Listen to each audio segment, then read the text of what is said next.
Alrighty, hello everybody. Today we're coming back with another Fable lore video. So this one is, as you probably guessed from the title, Lady Grey from the original Fable. This is a super interesting character, so obviously sort of buckle in, we've got quite a bit of lore to go through today. Lady Elvira Grey is a seductive and villainous mayor of Bowerstone. In her youth, she was convinced by presumably Jack of Blades to murder her older sister Amanda so that she could inherit the position of mayor. She locked Amanda in the cellar of their childhood house, which was the Grey House, which is a location in the game. And then she later also sold half of the school library to commission the Bowerstone Manor, which she lives in. So I'll sort of let you go into some more of her in-game story. Yeah, absolutely. So you first come across her, you can first kind of half come across her when you try and get into Bowerstone North, or if you get into Bowerstone North. You don't really, I think you're just turned away by a guard at the time, but it might be mentioned, at least rather than seen. But, you then meet her, for the first time in game when you defeat the arena. She'll then be in the waiting area talking to Thunder, who of course is the brother of the either saved or spared or killed Whisper from the arena. So that conversation is slightly different depending on what action you've chosen. But she basically is very impressed with you, and Thunder is obviously trying to court her. So basically she becomes more and more infatuated with you, which Thunder hates. And who you've been courting her for a while. Basically, if you killed Whisper, she expresses disdain for family ties and past glories when Thunder threatens you for killing your sister and calls him an old fool. So she almost likes you more if you've killed Whisper, which, even if you're doing the good path, I thoroughly recommend you kill Whisper because she's very annoying. And Thunder's also very annoying, by the way. I find Thunder very annoying, regardless of which option you choose. So again, you might as well give him a real reason to be whiny. And just murder his sister in cold blood. So bit by bit, you can kind of go and pursue this as a potential marriage option, and it leads you to having a pretty big battle with Thunder. Unfortunately, or fortunately, depending on your choices, you can't actually kill him in this battle, even if you do win. But it does unlock a couple of new areas before you go back, and then basically once you've defeated him. Then you basically, long story short, you can marry her. I think you have to get like a black rose or something in one of the quests, and do a couple of things. But basically, once you marry her, you're kind of then able to investigate her a little bit.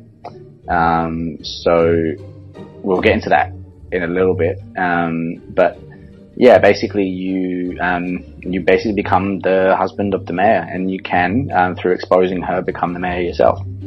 And have a place to kind of live in Bowerstone Manor. So I guess it's probably worth adding. You can also expose her before marrying her, but I 100% do not reckon this is a good idea, because you'll miss out on two separate Demon Door locations, one of which just is sort of unlocked because you fought Thunder down this sort of cliffside, and the other one only opens if you have married Lady Grey. So if you're going for like the ultimate good path, I guess it's sort of difficult to justify marrying Lady Grey, but you will miss out on these two Demon Door locations. So I 100% suggest you marry her at least just to get those, and then you can decide what to do from there. Yeah, so I think there is a glitch in some people's versions that you can actually marry her, do your thing there, and then still expose her, but it's not the general way that it's supposed to be. But basically, if you start investigating, you have to go and speak to someone in Bowerstone jail, who basically is considered to be a crazy person, I guess a conspiracy nut, and sort of tells you to go to the Grey House, go into the cellar to find the ghost of Amanda Grey to get proof of the murder. So basically at this point in the game, if you're married to Lady Grey already, she will steal the proof of the murder from the hero, and you can never expose her, supposedly, although there is a glitch as mentioned before. If you're not married to Lady Grey, you may expose her villainous deeds and take her place as the mayor. If you ask the woman who helps you, that is by the nuts jail cell to marry you, both quests end and you lose access to Bowerstone Manor, apparently. If, however, you've opened the Grey House cellar and removed the items except for the proof of murder after completing the mayor's invitation up to the point that one fights Thunder, it is possible to defeat Thunder, receive Thunder's helmet, go to the Grey House instead of Bowerstone to retrieve the proof of murder, and turn in the quest for investigating the mayor. So this line of gameplay removes the Grey House demon door from being opened, but grants access to both silver keys and still maintains the moral choice. So that's one way. I guess so that's kind of in game. So it's, if we talk a little bit more about her as a character and maybe a bit more about what kind of background, what references, because Fable's also rife with references to other things in the world, other story characters, other works of like works of art. So what do you think Lady Grey's in the game for? I mean, I think she's definitely sort of in the game as a really, really good moral choice, as one of the only named sort of marriages you can take part in. But I think also her backstory is super important because it sort of builds up Jack of Blades as a villain as well. I don't think he's directly mentioned in the game as the one who convinced her to murder her older sister, but I think it's either said on like a note or she says it herself that it was sort of like a masked man, which not to point any fingers, but really the only masked man we talk to is Jack of Blades. So it's highly likely that he's sort of influenced her life from childhood or by himself, just for whatever sort of objective he has. So I always thought that was pretty interesting. But what else do you think? Yeah, so I think it's a really good kind of choice-wise, it's a little bit more nuanced than some of the other choices in game, because there's just the allure of power and title and stature about being the kind of mayor of Bowerstone. You don't know that you're going to become mayor. At least first playthrough, you don't know you're going to become mayor if you expose her, obviously, but you do know that you're going to be the kind of husband of the mayor if you marry her. And she kind of, talks to you in such a way that makes it obviously enticing, and it's kind of that classic, almost like that femme fatale kind of, the seduction of female kind of, you know what I mean?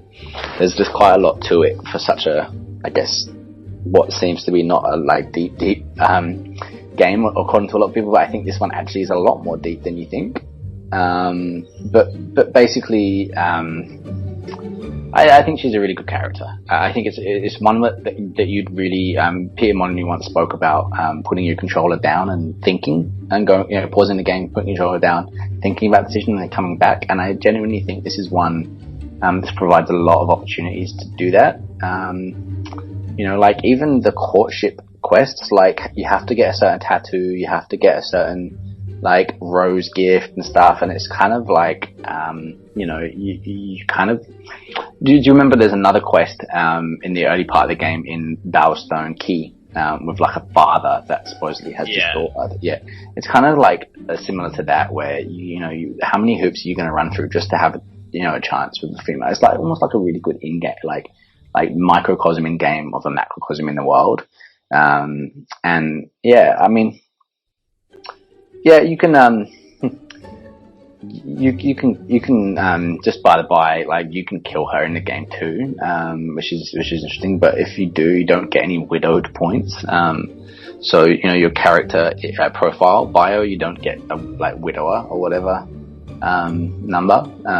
But you can actually kill her if you do things right. There's a lot of really interesting things. She's a really what's the right word? She's a really seductive character, I think she is. I think she's someone that you straight away when you first meet, you're Lady Grey, she's a named female character that's Mayor of Bowerstone is kind of Prime Minister in this game, isn't it, really? It's basically as good as it gets. Bowerstone is the biggest sort of city in the game.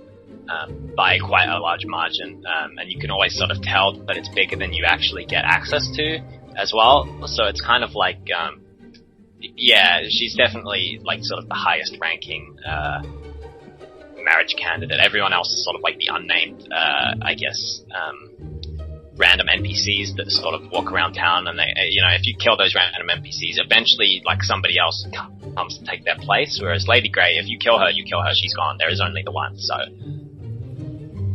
yeah, I guess sort of like the most interesting marriage candidate for sure, because she really is. She has her own backstory. She is a character in the lore. She interacts with the other characters in the lore, and I think most importantly, if you marry her, you're cucking Thunder. So, I mean, you'd be stupid not to, even just for that, just for that interaction where you know you've beaten Thunder. Yeah, look, well, for some reason, Thunder doesn't like you anyway. Yeah. So, yeah, I mean, I tend to just pursue it to get access to the mana. There's a really cool katana as well in Bowerstone Manor. Yeah, there's also the key under the bed, a silver key, which you otherwise wouldn't get access to. Yeah, that's right. I mean, unless you can still do the Rose Cottage like the thing, then yeah, that's one you're missing. But yeah, the katana is called the katana Hiryu. I don't know if I'm pronouncing that right. Hiryu. Sounds about right to me. Yeah. Yeah, but it's so it's pretty high. It's a 215 damage sword as well, which basically puts it at, you know, in the kind of the second bracket down from the top swords. It's pretty much the highest or strongest light weapon that you can get before fighting Jack of Blades at all. So yeah, like we can do another sort of lore video on that, I guess, but it's probably not necessary. It's basically supposed to be like a samurai sword, you know, katana, obviously. But it's a really cool design, and you can only get it if you go into Bowerstone Manor. It's definitely worth it, especially if you can do it before you get to the Jack of Blades fight, because that will help, that along with Harbinger.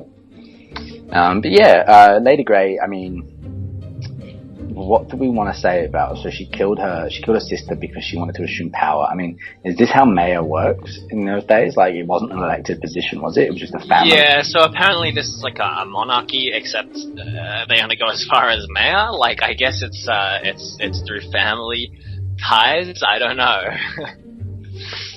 Yeah. So, so basically, in terms of canon, in Fable 2, that it was revealed that Lady Grey was convicted of being a witch and murdered by an angry mob, basically dismembered, and had her body parts spread across Albion. Apparently her head was placed in a tomb she had named after herself for when she died. Her lower body was placed in a cave in Rookridge, which is the Hob Cave, from the first game, and her upper body was deposited next to Twinblade's coffin in his tomb, which is kind of odd, I think. And there are no records of this in Fable TSC or Fable Anniversary. But if the events of the hero becoming a mayor are accurate, this most likely happened in the other town that Lady Grey fled to sometime after she left Bowerstone for good. So Lady Grey does return in Fable 2 through a quest called Love Hurts. Her appearance and personality changed drastically from Fable to Fable 2 due to her resurrection. So she's more capable of love than she was in life, on account of the nature of her revival, and seems to have lost her manipulative, power-hungry edge. She also talks of having to re-sew herself, which proves the resurrection didn't fully restore her, but only revived her corpse. So that's kind of interesting. Yeah, that is quite almost disturbing, honestly. Like the time gap between Fable 1 and 2 sort of makes it a little bit weird.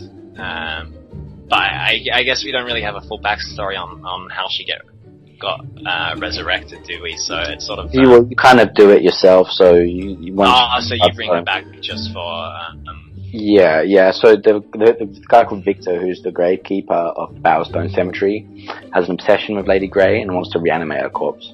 So he asks the hero to collect her 3 body parts. Once you've given him the pieces of her dismembered body, he uses a spell to reanimate her and tries to make her fall in love with the first person she sees, which, you know, in typical style is not the gravekeeper but the hero. So you can choose to marry Lady Grey. You would have to make sure that you have a 5-star ring in your inventory. If you don't and you wish to marry her, You can run out and buy one as you wander around Battlestone Cemetery, or you can tell her to follow you to a jewelry store and propose to her there.